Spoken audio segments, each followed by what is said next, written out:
காஞ்சியிலே ஒரு புத்தன் பிறந்தான், மக்கள் கருணையினால் அவர் நெஞ்சில் நிறைந்தார். அண்ணா என்றெல்லோரும் அழைக்க வந்தார், 1000 தலைமுறை தழைக்க வந்தார். அண்ணா அண்ணா அண்ணா எங்கள் அன்பின் தெய்வம் அண்ணா. 4 கோடி மக்களுக்கு தலைவர் அண்ணா, நல்ல தம்பி என்றழைத்த கலைஞர். 4 கோடி மக்களுக்கு தலைவர் அண்ணா, நல்ல தம்பி என்றழைத்த கலைஞர். குடிசையிலே வாழ்ந்தவர்க்கு வீடு கொடுத்தார், சில கோணல் புத்திக்காரருக்கு ஈடு கொடுத்தார். இயேசுவோர்க்கு இயேசுவாக காட்சி கொடுத்தார், தன்னை நம்பி வந்த ஏழைக்கெல்லாம் வாழ்வு கொடுத்தார். தன்னை நம்பி வந்த ஏழைக்கெல்லாம் வாழ்வு கொடுத்தார்.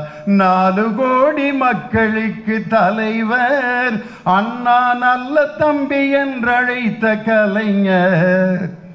கழகம் நல்ல கழகம், நம் திராவிட முன்னேற்ற கழகம், அதன் திருப்பணி என்றென்றும் தொடரும்.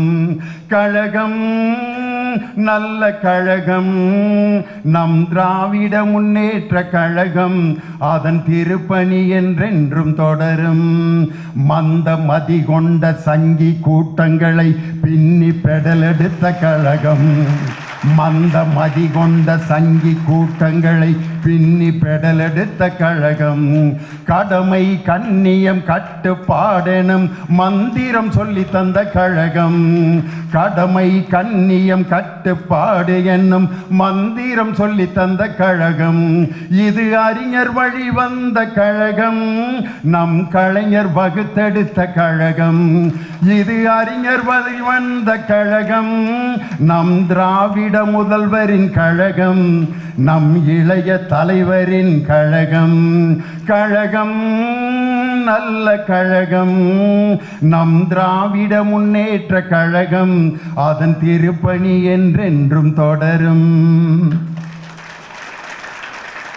எல்லாருக்கும் கடைசியா பேசுறதுல ஒரு பெரிய துயரம் இருக்கு.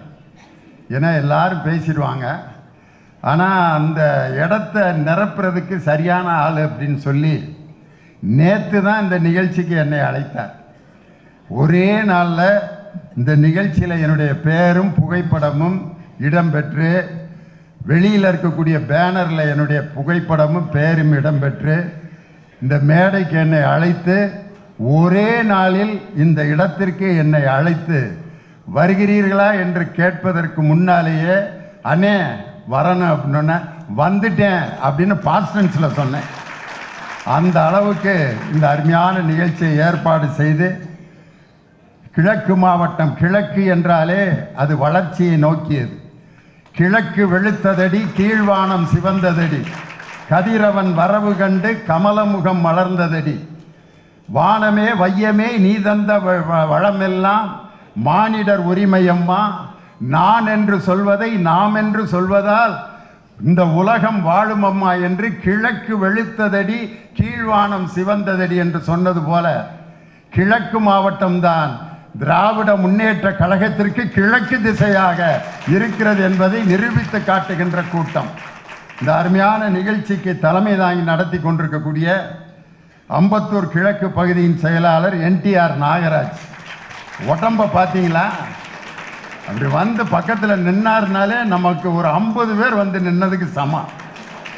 அவர் வந்து வரவேற்புரை ஆற்றும் போது நம்ம சகோதரிகள்லாம் இந்த மேட்சிங் ப்ளவுஸ் அவ்வளோ சரியில்லை, நீ எங்கடி தைச்ச, நீ எங்கடி தைச்ச அப்படின்னு எல்லாம் பேசிகிட்டு இருந்தாங்க. அவர் வந்தோன்னே யாரும் பேசக்கூடாது, பேசுகிறவங்கள நல்லா கவனிக்கணும் அப்படின்னு ஒரு வாத்தியார் மாதிரி ஒரு ஆர்டர் போட்டார் பாருங்க. அப்போ ஆரம்பித்த டிசிப்ளின்னா இன்னும் அந்த கட்டுப்பாடு மிக அற்புதமாக இருக்கு. அவரை பார்த்தா உண்மையிலே பயமாக இருக்கு.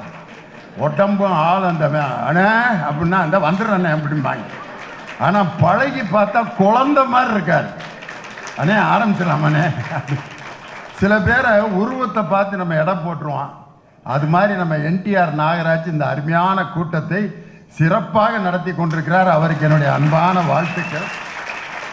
இந்த நிகழ்ச்சியில் கலந்து கொண்டிருக்கக்கூடிய நமது அம்பத்தூர் சட்டமன்ற உறுப்பினர், அவர்கிட்ட இருந்து நான் ஒரு முக்கியமான விஷயத்தை கற்றுக்கிட்டேன். கோபமே படக்கூடாதுன்னு. ஏற்கனவே ஒரு மீட்டிங்கில் அவர் கூட நான் உட்காந்துருக்கேன். ஒருத்தன் தண்ணியை போட்டு முன்னால் கத்திக்கிட்டு இருக்கான். அப்போ அமைச்சர் இல்லை அந்த கூட்டத்தில், லியோனியம் அப்படின்னு என்னையே கூப்பிட்டு பேசிகிட்டே இருக்கான். ஆனால் அவனை நம்ம மற்ற ஆள்னா ஏதாவது கோவப்பட்டு டீல் பண்ணியிருப்பாங்க. போலீஸ்காரரை வர சொல்லு, புடியா அவனை தள்ளி விடியா அப்படின்னு. இவர், பாப்பா ஏய் என்னப்பா உனக்கு என்னப்பா வேணாம் பாப்பா அப்படின்னாரு. அப்படின்னோடனே என்னமோ அவரை கூட்டிக்கிட்டே அவனும் போயிட்டான். அப்படியே அவர் கூடயே போய் அந்த இருட்டுக்குள்ளே அவனை விட்டுட்டு அப்புறம் வந்தார். ஆனால் இப்படி ஒரு அணுகுமுறை உள்ள ஒரு சட்டமன்ற உறுப்பினர் என் தம்பி ஜோசப் சாமுவேல் தான். சட்டமன்றத்தில் பேசும்போது கூட ரொம்ப பணிவாக எளிமையாக அந்த மெல்லிய குரலில் ஆனால் வலிமையான கோரிக்கைகளை அற்புதமாக வைக்கக்கூடிய தம்பி ஜோசப் சாமுவேல். இந்த அருமையான நிகழ்ச்சிக்கு வருகை இருந்திருக்கக்கூடிய PK மூர்த்தி, DSP ராஜகோபால் எல்லாருக்கும் என்னுடைய வணக்கத்தை சொல்லிட்டு, எங்களுடைய அருமை தம்பி போக்குவரத்து மற்றும் மின்சாரத்துறை அமைச்சர், இன்னைக்கு போக்குவரத்து கழகத்தில் ஒரு ப்ளூ கலர் பஸ் ஓடிக்கிட்டு இருக்கு பார்த்தீங்களா? அதில் பார்த்தீங்கன்னா கியர் இருக்காது, ஆட்டோ கியர் பஸ்ஸு. முன்னையெல்லாம் வந்து ஒரு பஸ்ஸு போயிட்டுருக்கான், ஒரு கிழவி பஸ்ஸில் ஏறி அந்த கியர் பாக்ஸ் பக்கத்தில் கூடையை வச்சுச்சு. டிரைவர் வந்து, இந்தம்மா கூடை என்கிட்ட தள்ளி வை, கியர் போடணும். தள்ளி வைய கூடைய. அதுக்கு அந்த கிழவி, கியர் அந்த கூடையில் போடு சாமி, நான் போகிறப்போ உன்ட்ட திருப்பி கொடுத்துட்டு போகிறேன் அப்படின்னு. கியர்னா என்ன, நான் கையில் பாக்கெட்டில் வச்சுருக்க பேப்பர் நான் நினச்சேன். கியர் போடணும் அப்படின்னா அந்த கியருக்கு இருந்த ஒரு பெரிய பொட்டி வண்டிக்கு பக்கத்தில் இருக்கான், அந்த டிரைவருக்கு பக்கத்தில். அதையெல்லாம் மாற்றி இன்னைக்கு ஆட்டோ கியர் பஸ்ஸு ஒரு மாற்றுத்திறனாளி கூட வேகமாக ஓடி வந்து ஏறுகின்ற அளவிற்கு அந்த போக்குவரத்து துறையை நவீனப்படுத்தி உலகை பறந்து விரிந்த உலகத்தை காட்டும் போக்குவரத்து துறையையும், வெளிச்சம் போட்டு இந்த உலகத்தை காட்டுகின்ற மின்சாரத்துறை, இரண்டு துறையையும் நம் தமிழக முதல்வர் ஒருவரிடம் ஒப்படைத்திருக்கிறார்னா அதுதான் எங்கள் அன்பு தம்பி போக்குவரத்து துறை அமைச்சர் சிவசங்கர். எம்ஜிஆருக்கு அடுத்த பிறகு மிகப்பெரிய ஆற்றல் பெற்ற ஒரு மாபெரும் கலைஞன், மக்கள் கலைஞர் ஜெய்சங்கர். போக்குவரத்து துறையை இன்று தலைநிமிர வைத்தவர் என் அன்பு தம்பி சிவசங்கர். அதே மாதிரி இந்த நிகழ்ச்சிக்கு என்னோடு பேச வந்திருக்கக்கூடிய ஆண்டாள் பிரியதர்ஷினி, அவர் ஜெய்சங்கர்னா அந்த கலரில் நான் இல்லாமல் போயிட்டேனேன்னு யோசிக்கிறாரு. என்னுடைய அருமை சகோதரி ஆண்டாள் பிரியதர்ஷினி, அவங்க ஒரு விவாதத்தில் கலந்துக்கிறப்ப ஒரு வயசான ஒரு வலதுசாரி சிந்தனையாளர் அப்படின்னு ஒரு வயசானவர் கலந்துக்கிட்டார். அப்போ அவர் என்ன சொன்னார்னா, ஒரு மனுஷாளுக்கு வரக்கூடிய பிரச்சனை எல்லாம் அவன் தலையில் எழுதின விதிதான் காரணம். ஒரு மனுஷாளுக்கு வரக்கூடிய பிரச்சனைகளுக்கு காரணம் அவன் தலையில் ஆண்டவன் எழுதிட்டார் அப்படின்னார். அதுக்கு ஆண்டாள் பிரியதர்ஷினி ஒரு கேள்வி கேட்டாங்க. ஐயாவுக்கு போல வயசாயிருச்சு, உங்களுக்கு சுகர் இருக்கான்னு கேட்டாங்க. இருக்கு, அதை பற்றி உங்களுக்கு என்ன? எனக்கு இருக்கு இல்லை, அதை இருக்கா இல்லையா அதை மட்டும் சொல்லுங்க. இருக்கு. அப்போ ஆண்டவன் உங்கள் தலையில் சுகர்னு எழுதிட்டதுனால சுகர் மாத்திரை சாப்பிடாம இருக்கீங்களான்னு கேட்டார். யார்? நம்ம ஆண்டாள் பிரியதர்ஷினி. கேட்டோன்னா சாப்பிட்றேன். அவர் சுகர் உங்களுக்கு வந்துருச்சுன்னு தலையில் எழுதிட்டு பேசாமல் இருக்க வேண்டியதானே, எதுக்கு மாத்திரை சாப்பிட்றீங்க, வாக்கிங் போகிறீங்க, டாக்டர்கிட்ட போய் செக்கப் பண்ணுறீங்கன்னொன்னே அவர் கப்புன்னு வாயை அடக்கிட்டார். தன்னுடன் விவாதம் செய்கிறவர்களை அறிவியல் பூர்வமாக எதிர்கொள்ளக்கூடிய ஆற்றல் எங்கள் அன்பு சகோதரி ஆண்டாள் பிரியதர்ஷினி. அதே மாதிரி என் அருமை சகோதரர் தராசு சியாம் இருக்காரு, அவர் டூரிங் தியேட்டர் நடத்தினவர். அதனால் சினிமா படத்தினுடைய டீட்டெயில்ஸ் அவ்வளவும் அப்டேட்டாக வருஷம் உட்பட சொல்லுவார். இந்த டூரிங் தியேட்டர் நடத்துகிறப்ப நாங்கள்லாம் அந்த படங்களுக்கு போவோம். தர டிக்கெட் 20 காசு. அந்த தர டிக்கெட்டில் போய் உட்காந்தா எனக்கு முன்னாடி வர்றவன் மண்ணை ஃபுல்லாக ஒரு 2 அடி உயரத்துக்கு குமிச்சு அதில் உட்காந்துருவேன். நாங்கள் போய் அவன் முதுகு மட்டும்தான் தெரியும், தர தெரியாது. மாப்பிள்ளை மண்ணை குமிச்சு மேடு போடுறியா நீ அப்படின்ட்டு படம் போட்டு நடந்துக்கிட்டு இருக்கிறதுக்குள்ளே பின்னால் கூடி அந்த மண்ணை பூரா பறித்து நாங்கள் சீட்டை உயர்த்திட்டு அவனை இறக்கிடுவான். ஒரு டூரிங் தியேட்டர்லேயே யார் உயர்த்தப்பட்டானோ அவனை தாழ்த்தி அரை மணி நேரத்தில் இன்னொருத்தன் உயர்கின்றானே, அந்த டூரிங் தியேட்டர் ஒரு சமத்துவத்தினுடைய அடையாளம். அந்த தியேட்டரை நடத்தினவர் என் அருமை அண்ணன் தராசு ஷியாம். ஒரு இன்வெஸ்டிகேஷன் ஜேர்னல் என்று சொல்லக்கூடிய அந்த புலனாய்வு பத்திரிகையை முதலில் இந்தியாவிலேயே தொடங்கிய ஒரு பத்திரிகையாளர் என் அருமை அண்ணன் தராசு ஷியாம் அவர்கள். ரொம்ப எளிமையாக இனிமையாக பேசக்கூடிய ஆற்றல். அவர் கூட இன்னைக்கு மேடையில் உட்கார்ந்துருக்கிறது எனக்கு பெரிய பெருமை. அதே மாதிரி என் தம்பி தமிழன் பிரசன்னா, சிங்க இளைஞனே, சுடர்முகம் தூக்கு, சிறகை விரி, எழு, விசால பார்வையால் விழுங்கு மக்களை, மானிட சமுத்திரம் நான் என்று கூவு என்ற பாரதிதாசனின் அந்த போர் படையை தொலைக்காட்சி விவாதங்களிலும் மேடைகளிலும் சிங்கமென முழங்குகின்ற என் அருமை தம்பி தமிழன் பிரசன்னா மேடையில் அமர்ந்திருக்கிறார். என்னுடைய அருமை அண்ணன் PKS, இன்னைக்கு சங்கிகளுக்கு மிகப்பெரிய சிம்ம சொப்பனமாக இருப்பவர் என் அருமை சகோதரர் அண்ணன் PK சேகர் பாபு தான். காரணம் என்ன அப்படின்னா, நான் நம்ம தலைவரை எந்த கூட்டத்தில் பார்த்தாலும் நம்ம முதலமைச்சருக்கு கை கொடுப்பேன். மற்றவங்க அப்போ அந்த கூட இருக்க அந்த செக்யூரிட்டிலாம் அடிமாங்க, நான் தள்ளி விட்டுட்டு தலைவருக்கு கை கொடுப்பேன். உடனே எனக்கும் கொடுப்பாரு. ஒரு தடவை அறிவாலயத்தில் கை கொடுத்துட்டேன். திரும்ப தலைவருடைய சமாதிக்கு வந்தார், அங்கேயும் கை கொடுத்தேன். அப்போ அவர் சொன்னார், அதான் அறிவாலயத்திலே கொடுத்துட்டீங்களே அப்படின்னாரு. தலைவரை, இந்த நாள் முழுவதும் உங்களை 10 தடவை சந்தித்தாலும் உங்களுக்கு கை கொடுத்துக்கிட்டே இருப்பேன் அப்படின்னு. எதுக்கு அப்படின்னு, அவ்வளவு சாதனைகளை நீங்கள் செய்து கொண்டிருக்கிறீர்கள். இந்த தமிழ்நாட்டில் இருக்கக்கூடிய 5 கோடி பேரும் தொடர்ந்து கை கொடுக்க வேண்டும் என்றால் அவ்வளவு சாதனைகளை நீங்கள் படைச்சிருக்கீங்கன்ட்டு தலைவரை பார்க்குறப்பெல்லாம் கை கொடுப்பேன். அந்த கை கொடுக்கறதுல பல வகை இருக்குது. அதில் எங்கள் அண்ணன் சேகர் பாபுக்கு நீங்கள் கை கொடுத்து பாருங்களேன். கையை கொடுத்தோன்னே வாங்கி கொஞ்ச நேரம் அப்படி இறுக்க பிடிச்சிக்குவார். பிடிச்சிட்டு அந்த கையை அப்படியே இடுப்பில் வச்சுக்குவார். இது எதை காட்டுகிறதுனா, ஒவ்வொரு இடமும் அந்த குடும்ப பாசத்துடன் பழகுகின்ற அண்ணனாக, அப்பாவாக, தந்தையாக, ஒரு சகோதரனாக பழகக்கூடிய ஒரு அருமையான அண்ணன். அவருக்கு நீங்கள் ஃபோன் பண்ணிங்கன்னா என்ன பாட்டு வரும் தெரியுமா? அவருக்கு ஃபோன் பண்ணா, பள்ளிக்கட்டு சபரிமலைக்கு கல்லும் முள்ளும் காலுக்கு மெத்தை சாமியே, ஐயப்போ ஐயப்போ சாமியே, கார்த்திகை மாதம் மாலை அணிந்து நேர்த்தியாகவே விரதமிருந்து பார்த்த சாரதியின் மைந்தனே, உன்னை பார்க்க வேண்டியே தவமிருந்து இருமுடி எடுத்து எருமேலிதன்னில் ஒரு மனதாகி பேட்டை துள்ளி. அடுத்த வரியத்தான் நீங்க அண்டர்லைன் பண்ணணும். அருமை நண்பராம் வாபரை தொழுது ஐயனின் அருள்மழை ஏறிடுவார் சாமியே, ஐயப்போ ஐயப்போ சுவாமியே. கார்த்திகை என்னன்னா வருஷம் ஒரு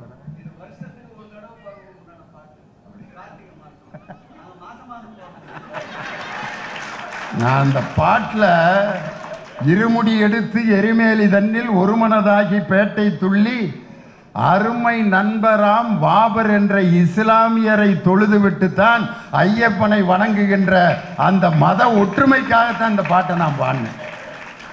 அப்படி ஒரு பாட்டை தன்னுடைய ரிங்டோனில் வச்சிருக்காரு. ஒரு அமைச்சருங்கிறவங்க 2 பேருமே அதே கேரக்டர் தான். சரி, அமைச்சர்னா பின்னாடி 2 போலீஸ்காரங்க வந்து இந்த தண்ணி கொடுப்பாங்க, கட்சி கொடுப்பாங்க. சார் அவங்க சும்மாவே இருந்தாலும் கூப்பிட்டு டீ காஃபி ஆஹா ஓஹா. 2 பேரும் எதை பற்றியாவது கவலைப்பட்டிருக்காங்களா பாருங்க. பிஎஸ்ஓ பின்னால் நிற்கிறாங்களா, அவங்க பிஏ நிற்கிறாங்களா? அமைச்சராக இருந்தாலும் இல்லாவிட்டாலும் மக்களோடு இருக்கின்ற தலைவர்கள் தான் இந்த 2 அமைச்சர்கள். 2 பேர் எல்லா அமைச்சரும் நம்ம திமுக இருக்க எல்லா அமைச்சரும் அப்படி தான். காரணம், மக்களை சந்திக்கின்ற முதல்வர். உடன்பிறப்பே வா என்று அறிவாலயத்தில் ஒவ்வொரு நாளும் 3 தொகுதியில் இருக்கக்கூடிய மக்களை சந்தித்து கொண்டிருக்கக்கூடிய முதலமைச்சர். பொதுக்குழுவில் நான் பேசுறதுக்கு மேடைக்கு போனேன், பேசலான்னு போய் நம்ம அமைப்பு செயலாளர்கிட்ட பேசினேன்.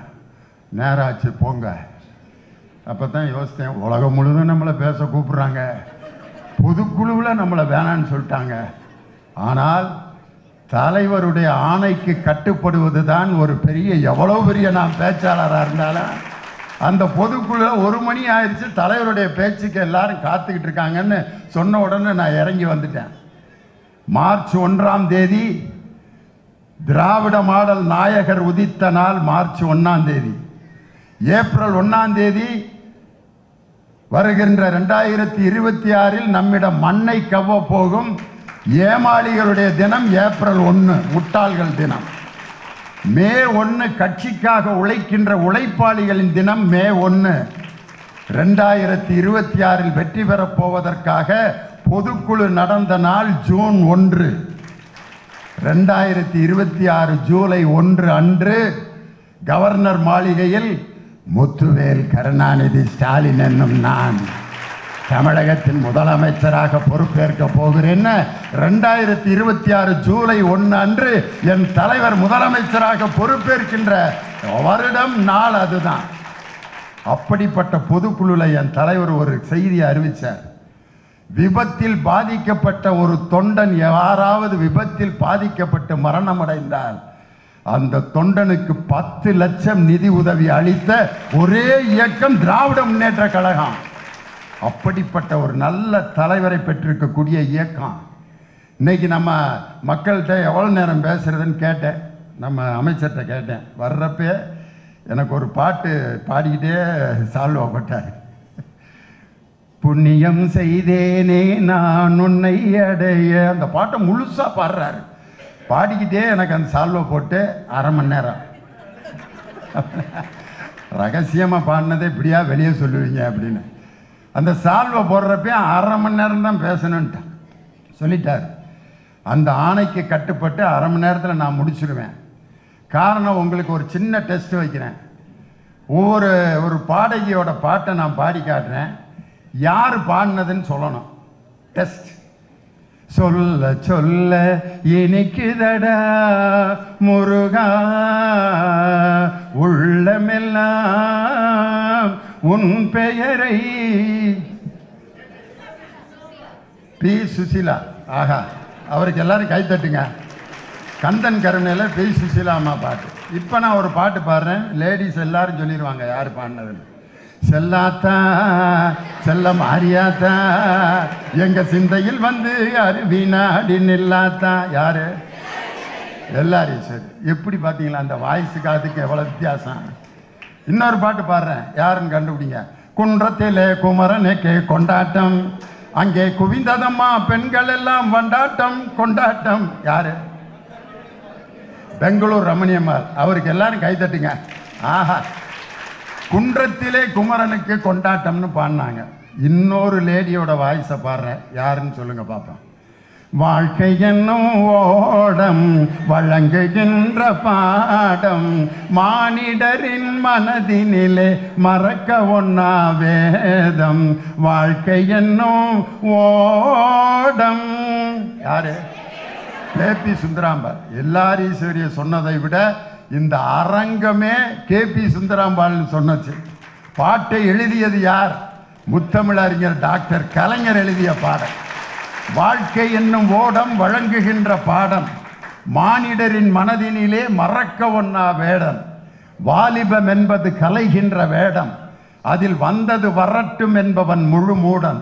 வாலிபம் என்பது கலைகின்ற வேடம், அதில் வந்தது வரட்டும் என்பவன் முழு மூடன். வரும் முன் காப்பவன் தான் அறிவாளி, அது வந்த பின்னே தவிப்பவன் தான் ஏமாளி. வருமுன் காப்பவன் தான் அறிவாளின்னு அன்னைக்கு கலைஞர் எழுதியதை ஆட்சிக்கு வந்த பின் வருமுன் காப்போம் என்ற திட்டத்தை இலக்கியத்தில் படைத்ததை அப்படியே ஆட்சிக்கு கொண்டு வந்த தலைவர் முத்தமிழறிஞர் டாக்டர் கலைஞர். அதை செயல்படுத்திய தலைவர் இன்றைய திராவிட மாடல் முதலமைச்சர். கோயம்புத்தூரில் கொரோனா நோயால் பாதிக்கப்பட்டு மக்கள் மருத்துவமனையில் அனுமதிக்கப்பட்டிருந்த நேரத்தில் அந்த நோயாளிகளை நான் பார்க்க போறேங்கிறார் முதலமைச்சர். டாக்டர்கள்லாம் வேணாம் வேணாம் வேணாம் போவேனா, உங்களுக்கு வயசு 70 நெருங்கிட்டீங்க, அதனால் நீங்கள் போக வேணாம், உங்களுக்கு ஒட்டுறதுக்கு வாய்ப்பு இருக்குது, வேணாம் தலைவரேங்கிறாங்க. நீங்கள்லாம் போய் சிகிச்சை கொடுக்குறீங்களே அப்படின்னு கேட்குறாரு டாக்டரை. நீங்கள்லாம் நோயாளிகள் பக்கத்தில் போகிறீங்களே, நீங்கள் உயிருக்கு பணையம் வச்சு தானே போகிறீங்க, நாங்கள் அந்த முழு ஆடையை போட்டுட்டு பாதுகாப்போட போகிறோம், எனக்கும் அந்த ஆடையை போட்டு விடுங்கள், நான் நோயாளிகளை போய் பார்த்துத்தான் ஆக வேண்டும்னார். போய் பார்த்துட்டு திருப்பி வர்றப்ப பத்திரிகையாளர்கள் கேட்குறாங்க, ஏங்க கோயம்புத்தூரில் 10 தொகுதியிலையும் உங்களுக்கு ஓட்டு போடல, அந்த மக்களை போய் நீங்கள் போய் பார்க்க போகிறீங்களே, நன்றி கட்ட மக்களை ஏன் போய் பார்க்க போகிறீங்கன்னு ஒரு பத்திரிகைக்காரன் கேட்குறான். அப்போ தலைவர் சொன்னார், ஓட்டு போட்டவர்களுக்கு மட்டும் முதலமைச்சர் அல்ல நான், ஓட்டு போடாதவர்களுக்கு முதலமைச்சர் நான் என்று சொன்ன தலைவர். அதான் வருமுன் காப்பவன் தான் அறிவாளி, அது வந்த பின்னே தவிப்பவன் தான் ஏமாளினர். நீ பார்த்தீங்கன்னா முத்தமிழ் முருகன் மாநாடு, அந்த மாநாட்டினுடைய மலர் இங்கே பாருங்க, நம்ம அருமை இந்து சமய அறநிலைத்துறை அமைச்சர் நடத்திய அந்த மாநாட்டினுடைய மலர் தான். அந்த மலருக்கு முதல் அணிந்துரை கொடுத்திருக்கிறது யார் தெரியுமா? தமிழகத்தினுடைய முதலமைச்சர் மு.க. ஸ்டாலின் அவர்கள். இரண்டாவது அணிந்துரை நமது துணை முதலமைச்சர் அருமை தம்பி உதயநிதி ஸ்டாலின். இதில் யாரெல்லாம் கட்டுரைகள் எழுதியிருக்காங்கன்னா, அமெரிக்காவை சேர்ந்த முருக பக்தர்கள், கனடாவை சேர்ந்த முருக பக்தர்கள், மலேசியாவை சேர்ந்த முருக பக்தர்கள் எல்லாம் முருகனுடைய அந்த வழிபாடு எப்படி தொன்மையானது என்பதற்கு பல நூற்றுக்கணக்கான கட்டுரைகள் இதில் அடங்கி இருக்கிறது. முருகன் சம்பந்தப்பட்ட அந்த முக்கியமான அறிஞர்களுடைய பெயரால் விருதுகள் கொடுக்கப்பட்டிருக்கிறது. பாம்பன் சுவாமி விருதுகள் ஒரு அறிஞருக்கு, அதே மாதிரி போகர் சித்தருடைய பெயரால் நம்ம மருத்துவர் சிவராமனுக்கு விருது. இதுதான் உண்மையான முருகனுடைய மாநாடு. இந்த மாநாட்டிலே அணிந்துரையில் நம்ம தலைவர் சொல்லியிருக்காரு, அந்த தண்டாயுதபாணி சாமி திருக்கோயிலில் அதன் சார்பாக இருக்கின்ற அனைத்து பள்ளிகளிலும் கல்வி நிறுவனங்களிலும் 4000 மாணவர்களுக்கு தினமும் காலை சிற்றுண்டி இலவசமாக நம் இந்து சமய அறநிலைத்துறை அமைச்சர் வழங்கி கொண்டிருக்கிறார். அதில் 111 பேருக்கு கருணை அடிப்படையில் வேலை கொடுக்கப்பட்டிருக்கிறது. 1298 பேர் டெம்பரவரியா வேலை பார்த்தவங்களை நிரந்தர பணியாளர்களாக பழனி தண்டாயுதபாணி சாமி திருக்கோயில் பணியமர்த்தப்பட்டிருக்கிறார்கள்.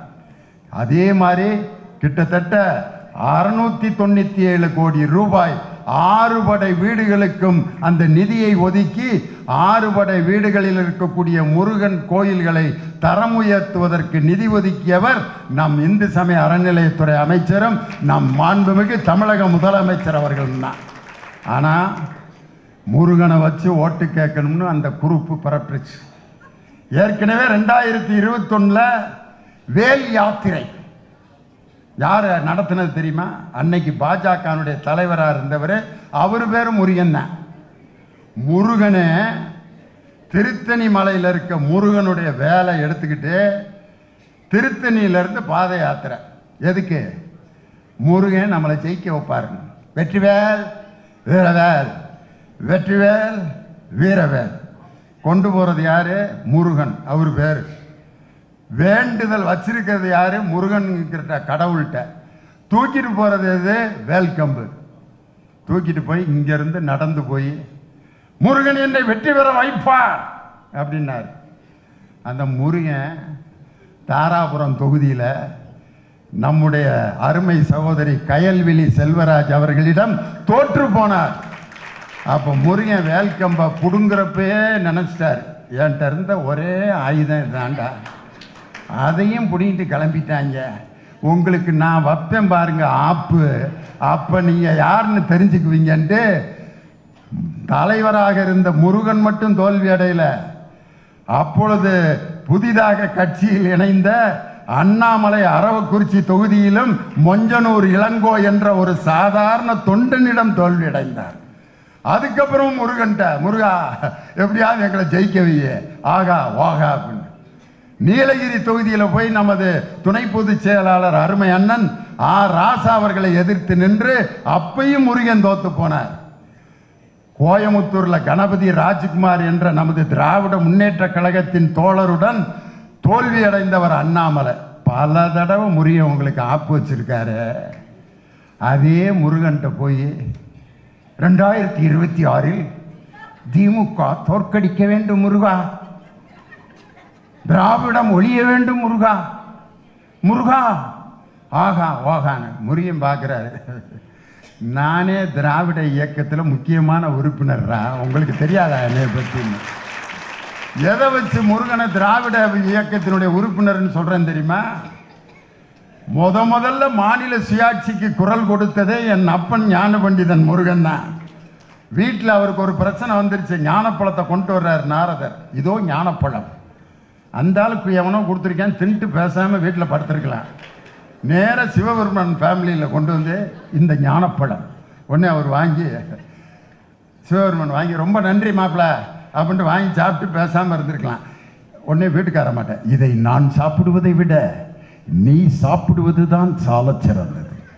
அந்தம்மா ரொம்ப நன்றி மாமா, உங்களுக்கு கொடுத்த பழத்தை எனக்கு கொடுத்தீங்களேன்ட்டு அந்தம்மா தின்ட்டு பேசாமல் இருந்திருக்கலாம். அது உடனே இதை நமது பிள்ளைகளுக்கு ஆளுக்கு பாதியாக பிரித்து கொடுத்து விடலாம் அப்படின்னு சொன்னோன்னா நாரதர் என்ட்ரி.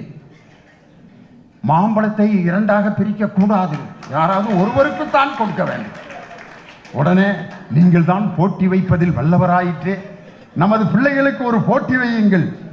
உடனே யார் உலகத்தை முதலில் சுற்றி வருகிறீர்களோ அவர்களுக்குத்தான் இந்த ஞானப்பழம் அப்படின்னா, பெரிய மையன் விநாயகர் அவர் உலகத்தை அந்த உடம்பை தூக்கிட்டு என்னைக்கு சுற்றி முடிக்கிறது அப்படியே நடந்து வர்றாரு. இங்கே நடக்கிறதுக்கே 1.5 மணி நேரம் ஆகுது.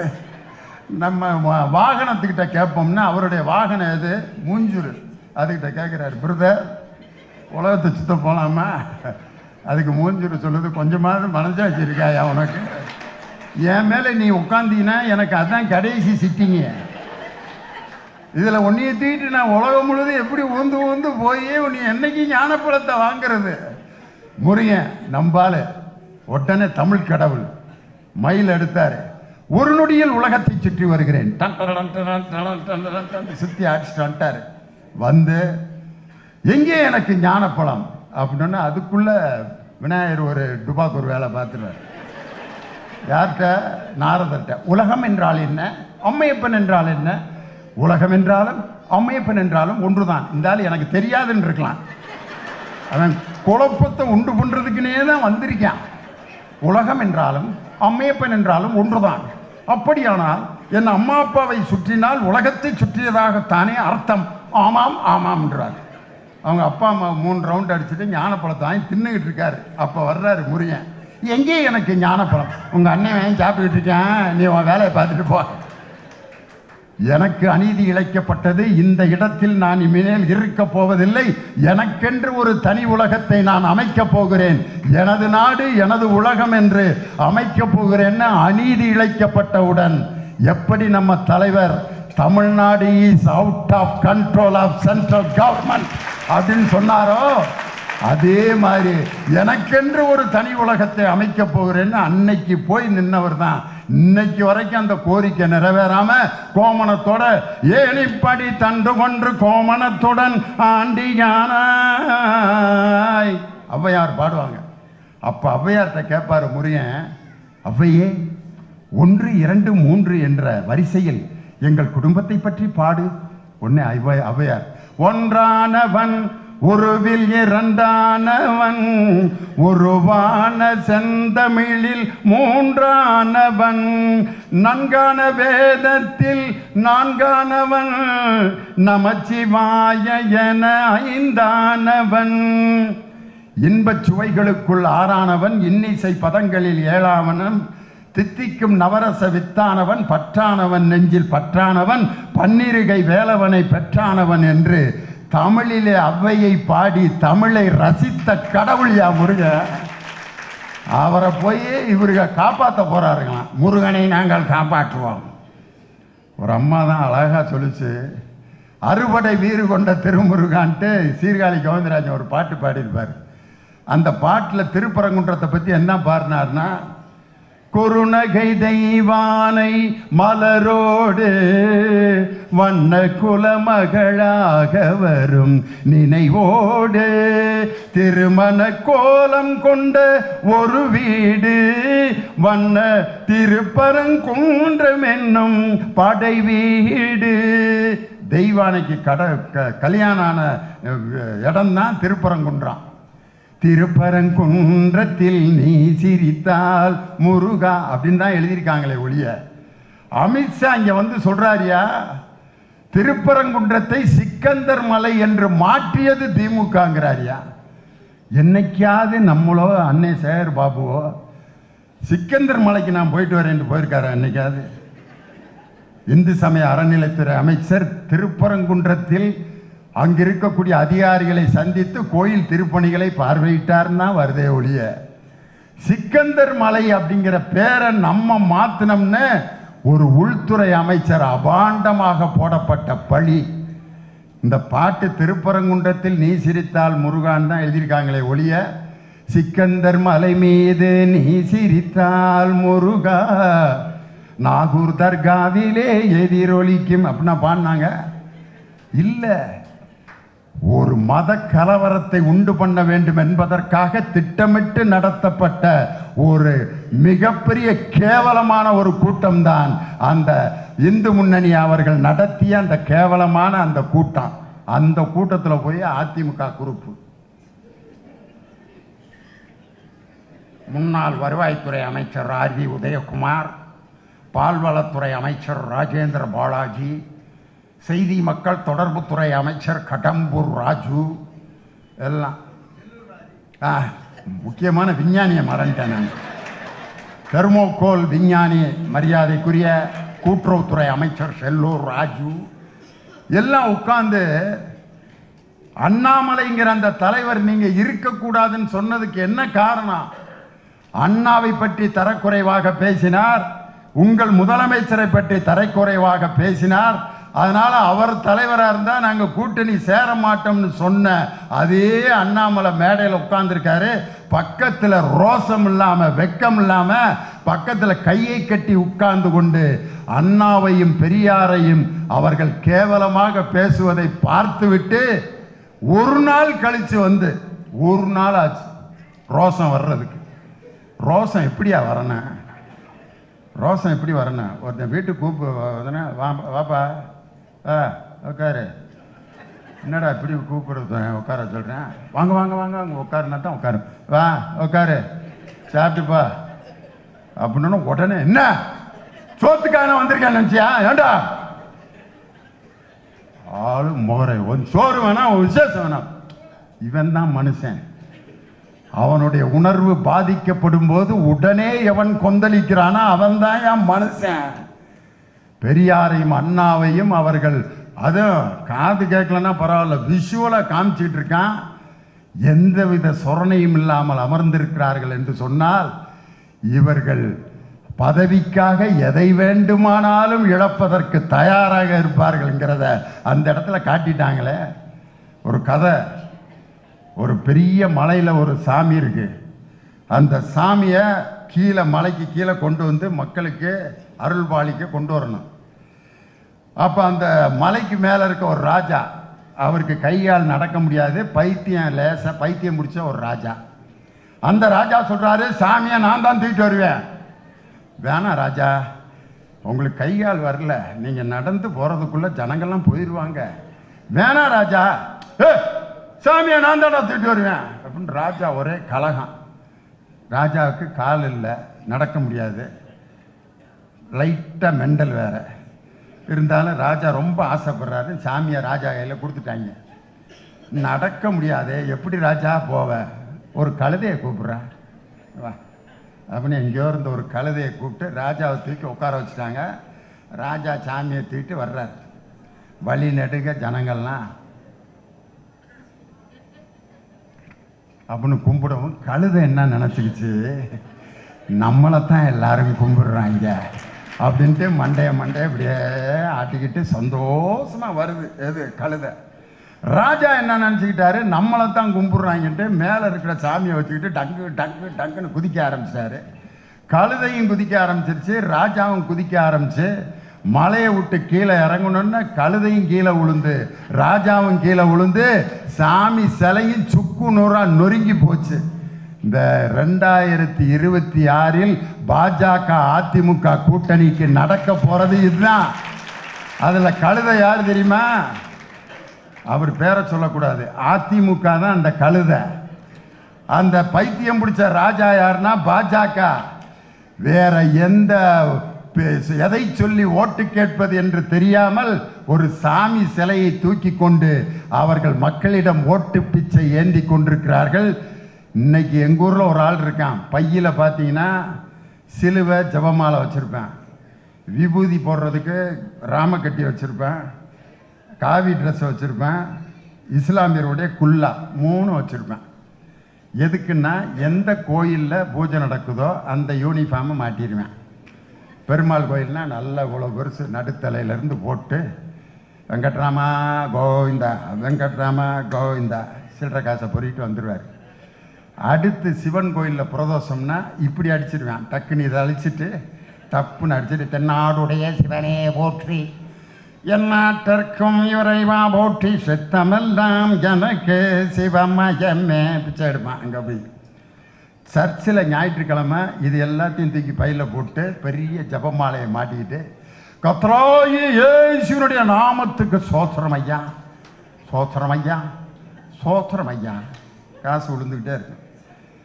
வெள்ளிக்கிழமை அவங்க தொழுகை முடிச்சுட்டு வர்றப்ப குல்லாவை மாட்டிட்டு நாரே தக்பீர் அல்லாஹ் அக்பர் காசு. அவனை கூப்பிட்டேன், மாப்பிள்ள எப்படா இப்படி ஒரு டெக்னிக்கை, நமக்கு தேவை காசு தான்யா, எந்த சாமியோட அடையாளம் இருந்தால் என்ன, அதை போட்டுக்கிட்டு காசை சம்பாரிச்சிட வேண்டியதானே. இந்த பிச்சைக்காரர்களுக்கும் அதிமுக பாஜக கூட்டணிக்கும் என்னையா வேறுபாடு?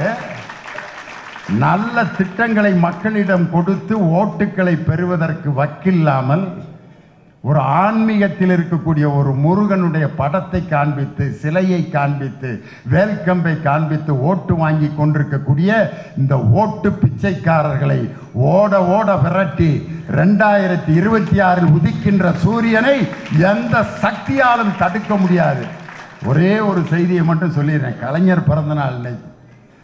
அவர் எப்படிப்பட்ட தலைவர்? நம்ம போக்குவரத்துறை அமைச்சர் சொன்னாரே, 1997 கம்ப்யூட்டர் யுகம் வரும் என்று கணித்து அன்றே பள்ளி மாணவர்களுக்கு கம்ப்யூட்டர் கல்வியை கொடுத்த ஒரு தலைவர் முத்தமிழறிஞர் டாக்டர் கலைஞர்.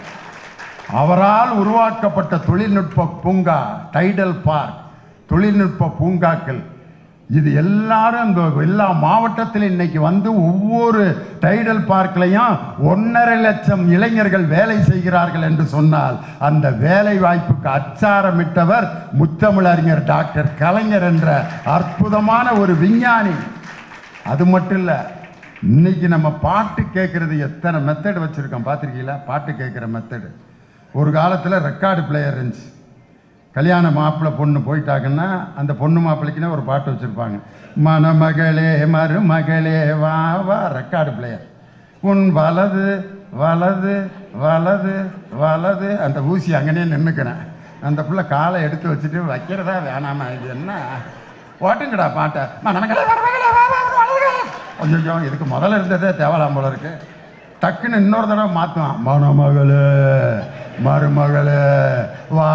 அந்த பிள்ளை நான் இன்னும் ஒரு 15 நாள் கழித்து வரேன், இப்படி யாரை பாட்டை போட்டு கூப்பிடுறது அப்படின்னு. ரெக்கார்டு பிளேயரில் பாட்டு போட்டுக்கிட்டு இருந்தான்.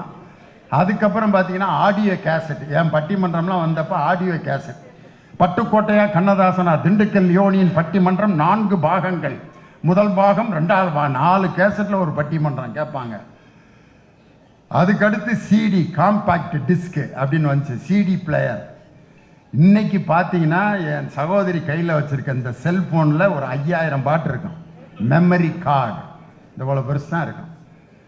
வீட்டில் இன்னைக்கு அலெக்சான்னு ஒரு சின்ன கருவி இருக்கியா, நம்ம சொல்கிற பாட்டெலாம் போடுது. அலெக்சா அலெக்சா, கற்பனை என்றாலும் கற்பனை என்றாலும் கச்சிலை என்றாலும் கந்தனே உனை ஸ்டாப் அலெக்சா ஸ்டாப். சந்தோஷம் பொங்குதே. உடனே அலெக்சா, சந்தோஷம் பொங்குதே, சந்தோஷம் பொங்குதே, சந்தோஷம் என்னில் பொங்குதே, அல்லேலூயா இயேசு என்னை ரட்சித்தார், முற்றும் என்னை மாற்றினார், சந்தோஷம் என்னில். அலெக்சா ஸ்டாப், இறைவனிடம் கையேந்துங்கள், இறைவனிடம் கையேந்துங்கள், அவன் இல்லை என்று சொல்லுவதில். அந்த ஒரு அறிவியல் கருவி, மத வேற்றுமை இல்லாமல் எல்லா பாட்டையும் அந்த ஒரு அறிவியல் கருவி பாடுதுன்னா அறிவியல் முன்னேற்றம் தாண்டா ஒரு மனிதனுடைய மத வெறியை தகர்க்கக்கூடிய சக்தின்னு சொல்லி அந்த மெமரி கார்டில் இருக்கக்கூடிய ஒரு சின்ன பொருளுக்கு பேர் தான், அந்த மெமரி கார்டில் இருக்கிறதுக்கு பேர் செமி கண்டக்டர்னு பேர். அந்த செமி கண்டக்டர் தான் அந்த மெமரி கார்டு, அந்த சிப்பு, உங்களுக்கு இருக்கக்கூடிய அந்த மொபைல் ஃபோனில் இருக்கக்கூடிய சிம் கார்டில் இருக்கக்கூடிய ஒரு சின்ன ஒரு கருவிக்கு பேர் தான் செமி கண்டக்டர். இன்னைக்கு நம்ம தலைவர் இன்னும் 10 ஆண்டுகள் கழித்து வரக்கூடிய அந்த செமி கண்டக்டர் துறையை நமது தமிழகத்தில் கொண்டு வருவோம் என்று சொல்லி அதற்குரிய பணிகளை மேற்கொண்டு கோவை மாவட்டத்தில் பல்லடத்திலும் ஒசூரிலும் திருநெல்வேலியிலும் செமி கண்டக்டர் தொழிற்சாலையை உருவாக்குவேன் என்று 10 ஆண்டுகளுக்கு பிறகு நடக்கின்ற அறிவியல் முன்னேற்றத்தை இன்றே கொண்டு வந்த தலைவர் நம் தளபதி மு.க. ஸ்டாலின் என்ற தலைவர். எப்படி தந்தை டைடல் பார்க் தொழில்நுட்ப பூங்காக்களை கொண்டு வந்தாரோ அதுபோல செமி கண்டக்டர் என்ற அந்த துறையினுடைய வளர்ச்சியை இன்று எதிர்நோக்கி இருக்கின்ற தலைவர் நம் தமிழகத்தினுடைய முதலமைச்சர். ஒரு மாற்றுத்திறனாளி அணி, கல்வியாளர் அணி என்று 2 அணிகள் இன்று உருவாக்கப்பட்டு மாற்றுத்திறனாளி அணியினுடைய பொறுப்பாளர்களை நேற்று நான் வந்து சந்தித்தேன்.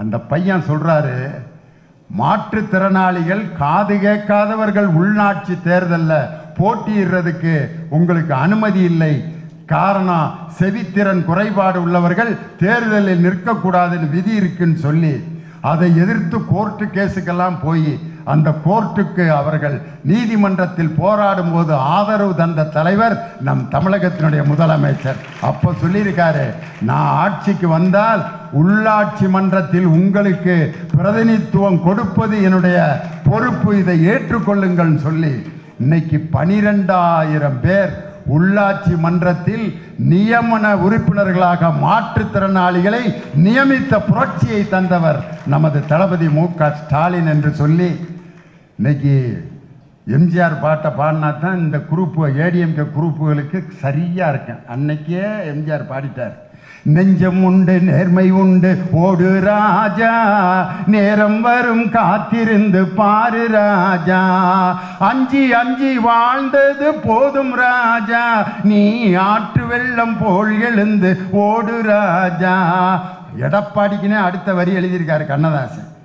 அடிமையின் உடம்பில் ரத்தம் எதற்கு, தினம் அச்சப்பட்ட கோழைக்கு இல்லம் எதற்கு, கொடுமையை கண்டு கண்டு பயம் எதற்கு, நீ கொண்டு வந்ததென்னடா மீசை முறுக்கு, நெஞ்சம் உண்டு நேர்மை உண்டு ஓடு ராஜா. எங்கள் தங்கத்தில் ஒரு பாட்டு பாடியிருப்பார், ஓடும் ரயிலை இடைமறித்து அதன் பாதையில் தனது தலை வைத்து, ஓடும் ரயிலை இடைமறித்து அதன் பாதையில் தனது தலை வைத்து, உயிரை துரும்பாய் தான் மதித்து தமிழை வளர்த்த கூட்டம் எங்க கூட்டம், பரம்பரை ரத்தம் உடம்பிலடா, அது முறுக்கேறி கிடப்பது நடம்பிலடா, கொடுத்ததை கொடுத்தால் புரியுமடா, முன்பு எடுத்ததை எடுத்தால் தெரியுமடா, அண்ணன் அன்று நல்ல நல்ல கருத்தை அழகு தமிழில் சொல்லி கொடுத்து எதையும் தாங்கும் இதயத்தை நமக்கு வளர்த்த அண்ணாவை தலைவராக கொண்ட இயக்கம் திராவிட முன்னேற்ற கழகம்.